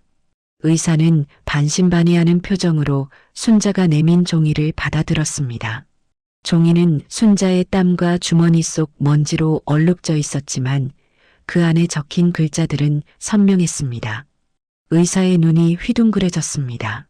그는 안경을 고쳤으며 종이를 다시 한번 확인하더니 떨리는 목소리로 외쳤습니다. 이건 조직 적합성 항원 검사 결과지잖아. 혈액형 RH-A형. 일치율 99.9%. 세상에. 의사는 믿을 수 없다는 듯 순자를 쳐다보았습니다. 아니 어떻게 청소해 주시는 여사님이 환자랑 유전자가 이렇게 완벽하게 일치할 수가 있죠. 이건 기적입니다. 아니 가족이라도 이렇게 나오기 힘든 수치예요. 순자는 거친 숨을 몰아쉬며 의사의 가운 소매를 잡았습니다. 선생님 긴 말할 시간 없잖아요. 내 피 뽑아요. 내 피 다 뽑아가도 좋으니까 제발 저 어린 것 좀 살려주세요. 골수고 뼈고 다 가져가도 돼요. 순자의 눈빛은 간절하다 못해 처절했습니다. 의사는 고개를 끄덕이며 의료진에게 다급하게 지시를 내렸습니다. 당장 수술실 잡아. 마취가 호출하고 수혈 준비해. 2분 검사 데이터 차트에 입력하고 바로 체열실로 모셔. 네 알겠습니다. 멈춰있던 의료진들이 다시 일사불란하게 움직이기 시작했습니다. 죽음의 그림자가 드리워졌던 병동에 다시 생명의 불씨가 타오르는 순간이었죠. 민정은 멍하니 그 광경을 바라보았습니다. 도무지 상황 파악이 되지 않았습니다. 어떻게 생판 남인 청소부 아주머니가 우리 지수랑 피가 맞을 수 있지? 그리고 언제 저런 검사를 하신 거지? 혼란스러움 속에서도 민정은 순자에게 달려가 와락 안겼습니다. 아주머니, 정말 감사합니다. 정말 감사합니다. 이 은혜를 어떻게 갚아야 할지 모르겠어요. 민정은 순자의 냄새나는 작업복에 얼굴을 파묻고 엉엉 울었습니다. 순자는 더러운 손이 닿을까봐 차마 민정을 안아주지도 못한 채 어정쩡하게 서서 말했습니다. 울지마 애기 엄마. 지수 살릴 수 있어. 내가 살릴 거야. 그때였습니다. 상황이 돌아가는 꼴을 지켜보던 최 여사가 갑자기 비명을 지르며 달려들었습니다. 안 돼. 절대 안 돼. 누구 마음대로 수술을 해. 최 여사는 의사의 앞을 가로막고 삿대질을 해댔습니다. 당신 미쳤어. 저 여자가 누군 줄 알고 저 더러운 피를 내 손녀 몸에 넣어. 저 여자 아까 내 반지도 훔치려던 도둑년이야. 병균 덩어리라고. 최 여사의 억지 주장에 의사는 기가 막히다는 표정을 지었습니다. 보호자님, 지금 환자가 위독합니다. 혈액 상태는 저희가 이미 검증했습니다. 깨끗하고 건강한 혈액입니다. 비키세요. 못 비켜. 천한 것에 피가 섞이면 내 손녀까지 천해져. 차라리 외국에서 피를 사와. 내가 돈 낼 테니까 비싼 피 사오란 말이야. 방금 전까지 돈이 없다며 수술을 거부하던 최 여사가 이제는 핏줄 타령을 하며 수술을 방해하고 나선 겁니다. 자신의 자존심이 손녀의 목숨보다 더 중요했던 것이죠. 성훈이 참다 못해 어머니의 허리를 붙잡고 끌어당겼습니다. 어머니, 제발 그만 좀 하세요. 지수가 죽어가잖아요. 피에 귀하고 천한 게 어디 있어요. 이거 안 나. 너는 자존심도 없어. 어떻게 청소부 피를 받겠다고 해. 족보 꼬이는 꼴 보고 싶어. 최 여사는 아들의 손을 뿌리치고 순자에게 달려들었습니다. 그녀의 눈은 광기로 번들거리고 있었죠. 최 여사는 순자의 머리채를 휘어잡으려다 실패하자 순자의 낡은 작업복 소매를 잇는 힘껏 잡아당겼습니다. 이 거머리 같은 년아. 어디서 굴러먹던 피를 들이밀어. 썩 꺼져. 지익. 섬유가 찢어지는 날카로운 소리가 복도를 울렸습니다. 오래 입어 삭을 대로 삭은 순자의 작업복 소매가 최 여사의 소나기 힘을 이기지 못하고 어깨까지 길게 찢어져 나갔습니다. 아! 순자는 중심을 잃고 비틀거렸습니다. 찢어진 소매 사이로 순자의 하얀 속살과 앙상한 팔뚝이 적나라하게 드러났습니다. 그리고 그 팔뚝에는 누구도 예상치 못한 충격적인 표식이 새겨져 있었습니다. 모두의 시선이 순자의 팔뚝에 고정되었습니다. 그곳에는 어른 손바닥만한 크기의 끔찍한 화상 흉터가 붉게 부풀어 올라 있었고 그 흉터 한가운데에는 마치 눈물방울처럼 생긴 붉은 점 하나가 선명하게 박혀 있었습니다. 순자는 황급히 찢어진 옷자락을 여미며 흉터를 가리려 했습니다. 보지 마. 보지 마세요. 순자는 마치 죄인처럼 몸을 움츠렸습니다. 이 흉터는 그녀에게 씻을 수 없는 아픔이자 과거의 비극을 상징하는 낙인이었으니까요. 하지만 이미 늦었습니다. 민정의 눈동자가 지진이라도 난 듯 심하게 흔들리고 있었기 때문입니다. 민정은 숨을 멈추고 순자의 팔뚝을 뚫어지게 바라보았습니다. 그 흉터, 꿈속에서도 잊을 수 없었던 그 흉터였습니다. 민정의 머릿속에서 봉인되어 있던 30년 전의 기억이 본물 터지듯 밀려들어왔습니다. 매캐한 연기 냄새, 활활 타오르던 붉은 불길, 그리고 불길 속으로 뛰어들어 자신을 감싸 안던 엄마의 비명소리. 엄마 뜨거워. 살려줘. 민정아, 괜찮아. 엄마가 안고 있을게. 조금만 참아. 5살 민정을 살리기 위해 온몸으로 불길을 막아냈던 엄마의 팔뚝이 바로 저랬습니다. 타들어가는 살점의 고통 속에서도 끝까지 딸을 놓지 않았던 그 팔뚝. 그리고 그 흉터 속에 박혀있던 붉은 점까지. 민정은 비틀거리며 순자에게 다가갔습니다. 아주머니, 그 팔. 민정의 목소리가 덜덜 떨렸습니다. 순자는 고개를 돌리며 뒷걸음질 쳤습니다. 아무것도 아니야. 일하다 데인 거야. 신경 쓰지 마요. 순자는 서둘러 수술실 쪽으로 도망치려 했습니다. 하지만 민정이 순자의 찢어진 옷자락을 꽉 붙잡았습니다. 아니야. 그럴 리가 없어. 보여주세요. 제발 좀 보여주세요. 민정은 막무가내로 순자의 팔을 걷어 올렸습니다. 드러난 흉터는 민정의 기억 속에 있는 것보다 훨씬 더 크고 쭈글쭈글했습니다. 세월이 흐르며 주름 속에 파묻혔지만 그 형태만큼은 너무나 또렷했죠. 민정의 손가락이 떨리며 흉터를 더듬었습니다. 손끝에 닿는 울퉁불퉁한 촉감이 민정의 심장을 후벼 팠습니다. 이거 우리 엄마 흉터인데 내가 5살 때 불나서 나 구해주다가 생긴 건데. 민정의 눈에서 눈물이 주르륵 흘러내렸습니다. 그녀는 젖은 눈으로 순자의 얼굴을 올려다보았습니다. 항상 마스크와 모자로 가리고 다녀서 자세히 보지 못했던 그 얼굴. 이제 보니 눈가에 펜주름 하나하나가, 그리고 겁에 질린 그 눈망울이 낯설지가 않았습니다. 설마. 아니죠. 말도 안 되죠. 우리 엄마 죽었다고 했는데. 민정은 혼란스러움에 고개를 저었습니다. 보육원에서는 분명 엄마가 사고로 죽었다고 했습니다. 그래서 천에 고아가 된 줄로만 알고 살았는데 눈앞에 청소부 아주머니에게서 죽은 엄마의 흔적이 보인다는 게 믿기지 않았던 겁니다. 순자는 입술을 꽉 깨물었습니다. 지금이라도 사람 잘못 봤다고 딱 잡아떼고 수술실로 들어가야 했습니다. 자신의 정체가 밝혀지면 저 악독한 최 여사가 며느리인 민정을 가만두지 않을 게 뻔했으니까요. 안 돼. 민정이를 위해서라도 참아야 해. 순자는 거칠게 민정의 손을 뿌리쳤습니다. 사람 잘못 봤어요. 나는 민정이 엄마가 아니에요. 그냥 청소부예요. 시간 없으니까 비켜요. 순자가 모진 말을 내뱉으며 돌아서려는 순간이었습니다. 마취과 의사가 뛰어와서 순자에게 마취 마스크를 씌우려 했습니다.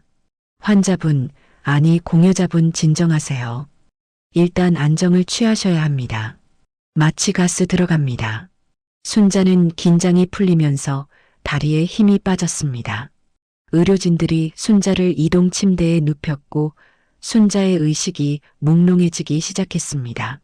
마취 가스가 순자의 뇌를 잠식해 들어오자 순자가 쓰고 있던 이성의 가면이 벗겨졌습니다. 순자의 눈이 반쯤 감긴 채 허공을 더듬었습니다. 그리고 그녀의 손이 본능적으로 민정의 뺨을 향해 뻗어나갔죠. 민정아, 우리 강아지, 울지 마. 애미가 미안해. 그 목소리는 너무나 작고 희미했지만 민정의 귀에는 천둥 소리처럼 크게 들렸습니다. 우리 강아지. 그것은 세상에서 오직 단 한 사람, 엄마만이 불러주던 민정의 아명이었습니다. 민정은 그 자리에 못 박힌 듯 굳어버렸습니다. 모든 퍼즐이 맞춰졌습니다. 자신을 볼 때마다 눈시울을 붉히던 청소부 아주머니, 호박죽을 끓여오고 딸기 사탕을 주머니에 넣고 다니던 그 모습, 그리고 지수가 아플 때 함께 팔을 긁으며 괴로워하던 모습까지.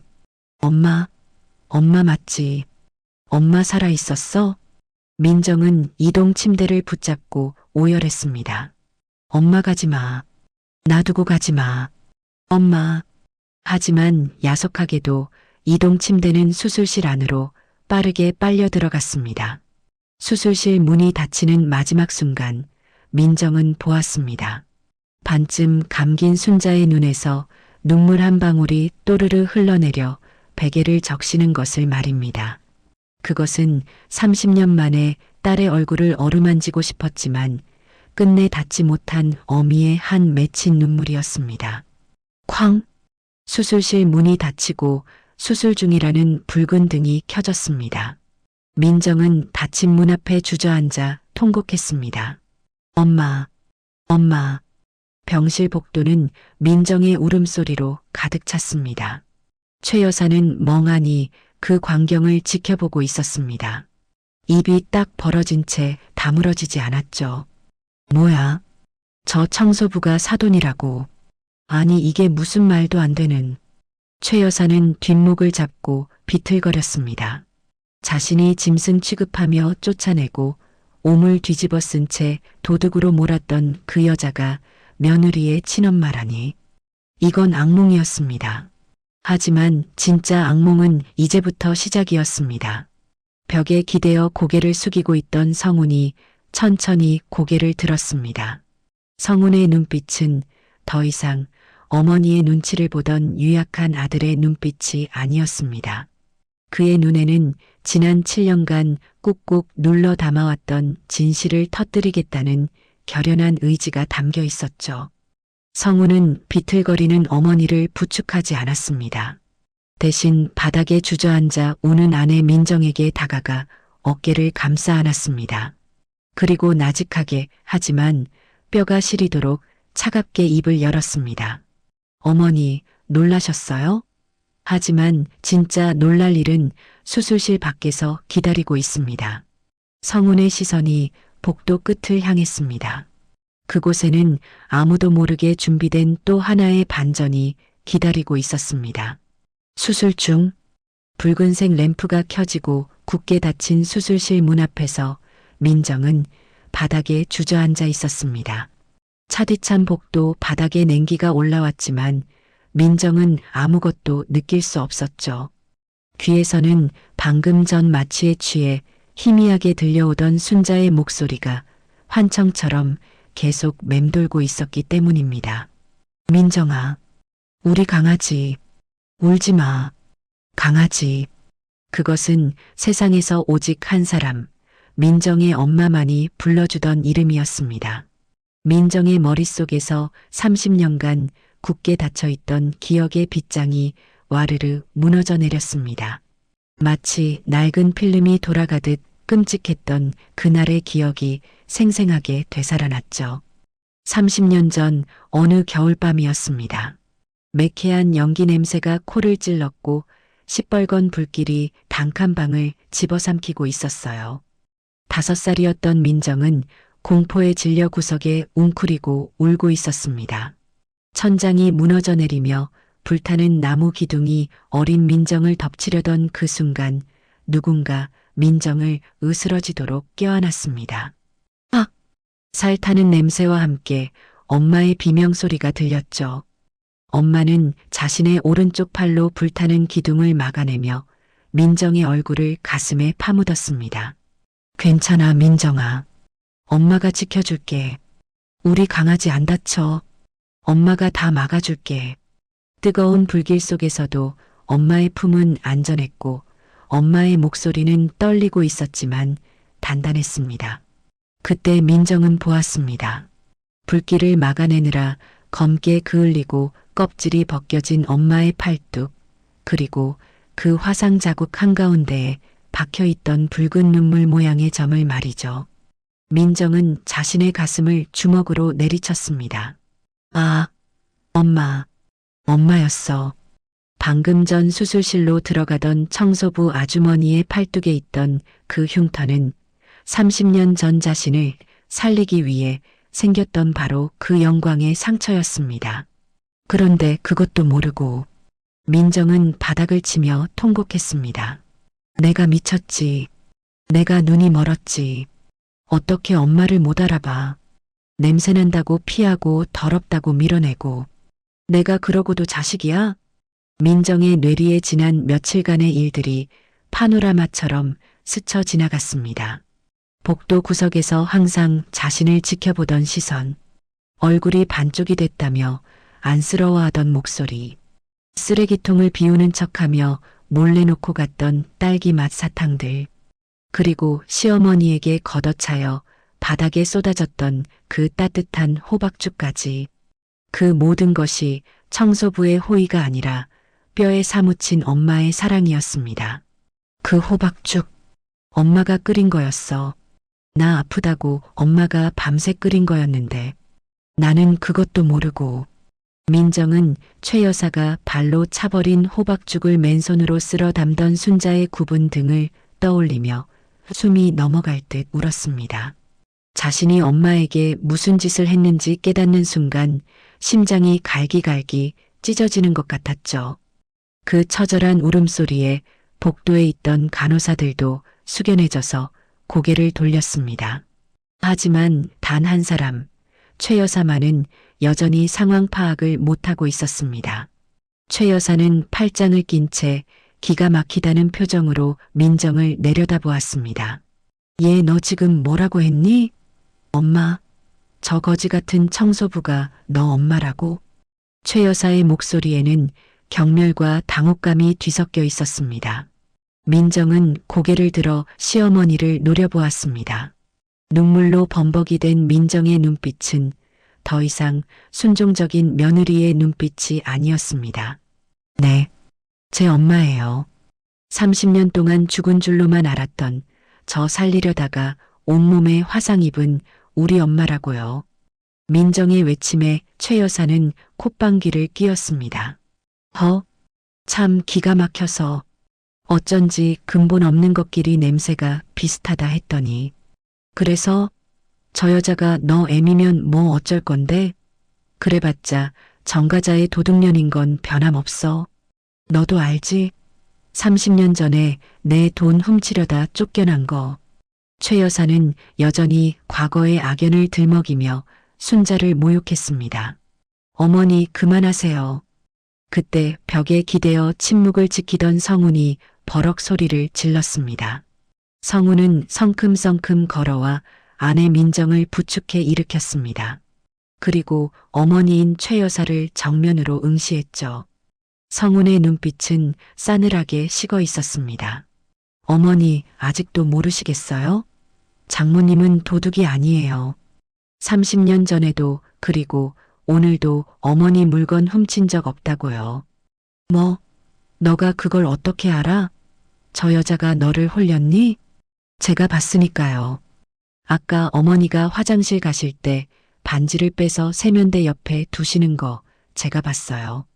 그리고 30년 전 일도 사실은 보증금 주기 싫어서 어머니가 꾸민 자작극이라는 거 동네 사람들 다 알고 있었어요. 성훈의 폭탄 발언에 최 여사의 얼굴이 사색이 되었습니다. 너, 그게 무슨 소리야? 누가 그런 헛소리를 해? 제가 다 알아요. 어머니가 덮으려고 해도 진실은 못 덮어요. 장모님은 억울하게 쫓겨나서 민정이랑 헤어지신 거고 평생을 죄인처럼 숨어 사신 거라고요. 성훈의 목소리가 복도를 울렸습니다. 민정은 남편의 말에 충격을 받아 성훈을 쳐다보았습니다. 여보, 그게 무슨 말이야? 당신 다 알고 있었어? 우리 엄마 억울한 거 알고 있었냐고. 성훈은 괴로운 표정으로 고개를 끄덕였습니다. 미안해 민정아. 나중에 수술 끝나면 다 설명할게. 지금은 장모님 수술 잘 끝나는 것만 생각하자. 성훈은 민정의 어깨를 감싸 안았습니다. 민정은 다리에 힘이 풀려 성훈에게 기댔습니다. 진실은 너무나 잔혹했습니다. 자신이 시어머니라고 모셨던 사람이 사실은 엄마의 인생을 망가뜨린 원수였고 그 원수에게 굽신거리며 사는 동안 엄마는 병원 복도에서 쓰레기통을 비우며 자신을 지켜보고 있었던 겁니다.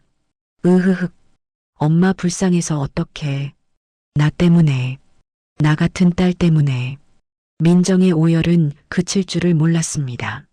수술실 안에서는 지금 이 순간에도 엄마의 피가, 엄마의 골수가 뽑혀져 나와 손녀의 몸속으로 들어가고 있을 터였습니다.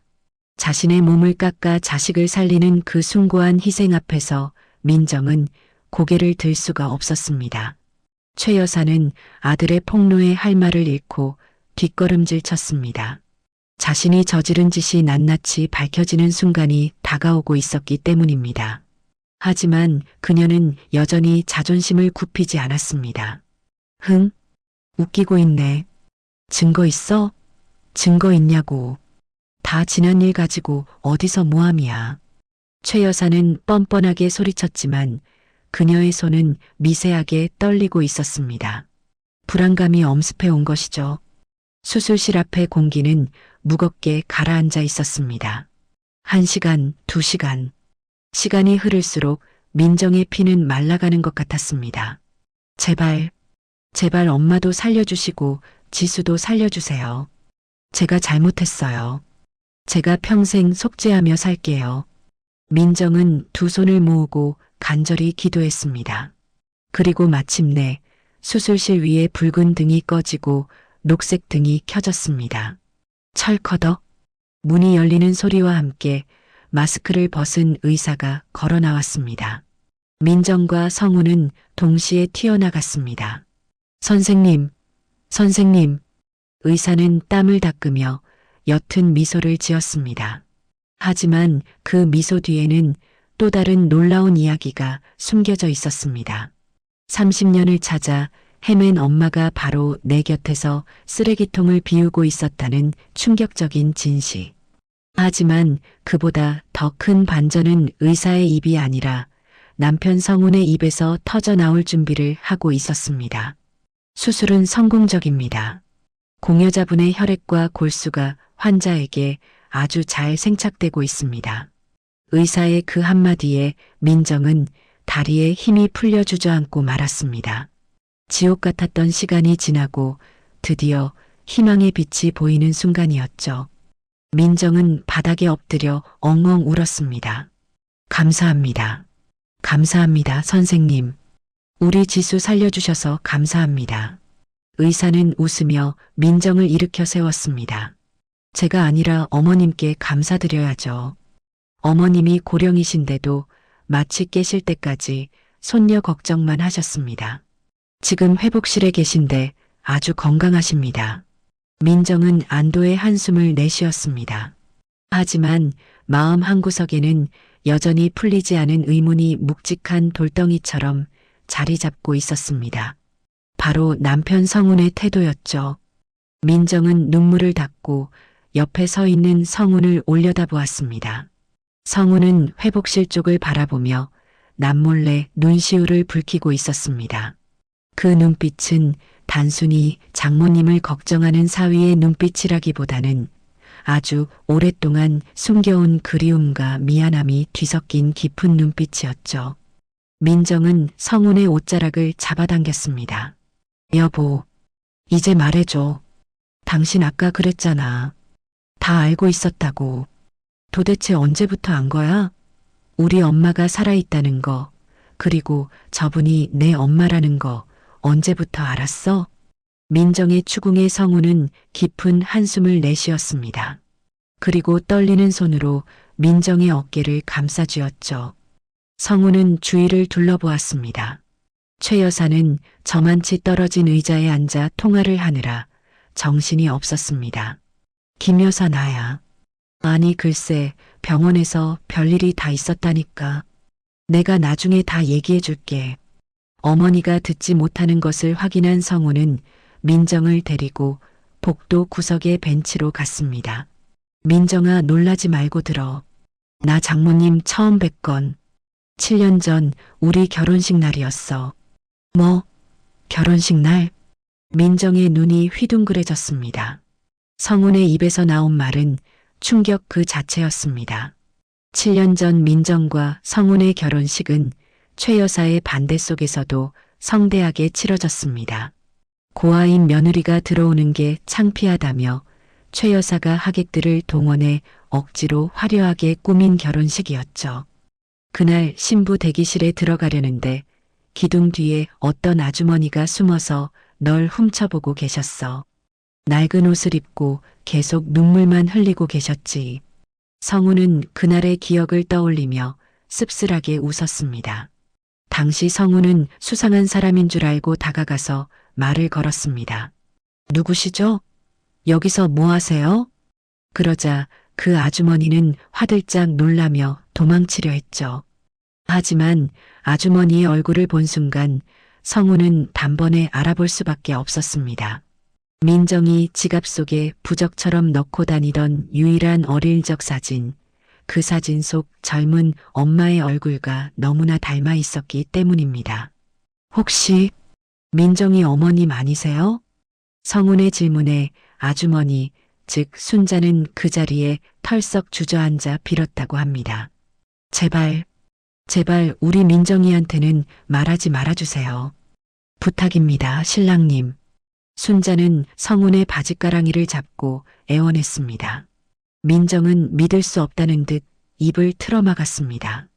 그래서 당신이 엄마를 그냥 보냈어? 나한테 말했어야지. 내가 얼마나 엄마를 찾았는데. 민정이 성운의 가슴을 치며 울부짖었습니다. 성운은 그런 민정의 손을 꽉 잡으며 말했습니다. 나도 말씀드리려고 했어. 당장 널 불러오겠다고 했지. 그런데 장모님이 죽어도 안 된다고 하셨어. 당신이 전과자라고. 억울하게 누명 쓴 거지만 기록이 남아서 자신이 나타나면 너가 시댁에서 쫓겨날 거라고 하셨어. 순자는 자신의 존재가 딸의 앞길에 걸림돌이 될까봐 두려웠던 겁니다. 최 여사가 근본 없는 고아라고 며느리를 구박하는 마당에 전과자 엄마까지 나타나면 그 핍박이 얼마나 심해질지 뻔히 알았기 때문이죠. 내가 돈 많이 벌어서 떳떳해지면 그때 나타날게요. 그때까지만 비밀로 해주세요.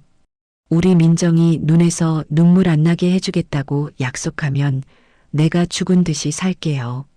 그날 식장 구석에서 순자는 성운에게 그렇게 약속을 받아내고는 딸의 웨딩드레스 입은 모습을 멀리서 지켜보며 하염없이 울다가 사라졌다고 했습니다. 성운의 눈에서도 눈물이 주르륵 흘러내렸습니다. 그때 장모님 마음이 너무 절절해서 차마 거절할 수가 없었어. 그래서 7년 동안 당신 몰래 장모님을 챙겼어. 시장에서 장사하시는 거 도와드리고 명절마다 몰래 찾아뵙고. 민정은 그제야 이해가 되었습니다. 남편이 가끔 야근한다며 늦게 들어오던 날들, 그리고 알 수 없는 곳에서 사오던 투박한 과일과 반찬들. 그게 다 엄마가 보낸 사랑이었던 겁니다.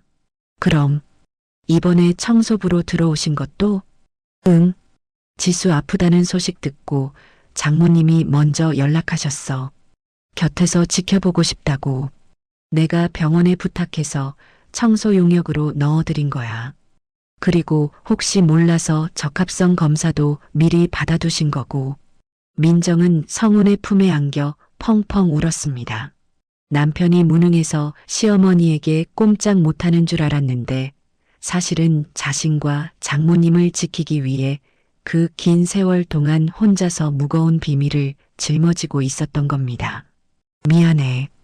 당신 혼자 그렇게 힘든 줄도 모르고 나는 당신 원망만 했어. 아니야. 내가 더 미안해. 어머니가 당신 구박할 때마다 나서서 싸우고 싶었는데 그러면 어머니가 뒷조사해서 장모님 찾아낼까봐 참았어. 어머니 성격에 장모님 살아계신 거 알면 가만두지 않으셨을 테니까. 성운의 목소리에 날이 섰습니다. 그동안 꾹꾹 눌러왔던 분노가 느껴졌죠. 하지만 이제는 안 참아. 어머니가 장모님한테 누명 씌운 거, 그리고 오늘 지수 목숨 가지고 돈놀이 하신 거 절대 용서 못해. 성우는 주먹을 꽉 쥐었습니다. 그는 더 이상 어머니의 치마폭에 쌓인 유약한 아들이 아니었습니다. 아내와 딸 그리고 장모님을 지키기 위해 칼을 뺀 가장의 모습이었죠. 그때 통화를 마친 최 여사가 다가왔습니다. 그녀는 여전히 상황 파악을 못한 채 뻔뻔한 얼굴을 하고 있었어요. 예, 성훈아. 수술 끝났으면 이제 가자. 나 피곤해 죽겠다. 그리고 저 청소부. 아니 사돈인지 뭔지 아는 여자는 어떻게 된 거니? 진짜 너 장모 맞아? 최 여사의 목소리에는 여전히 의심과 경멸이 가득했습니다. 민정은 시어머니의 목소리에 몸을 떨었습니다.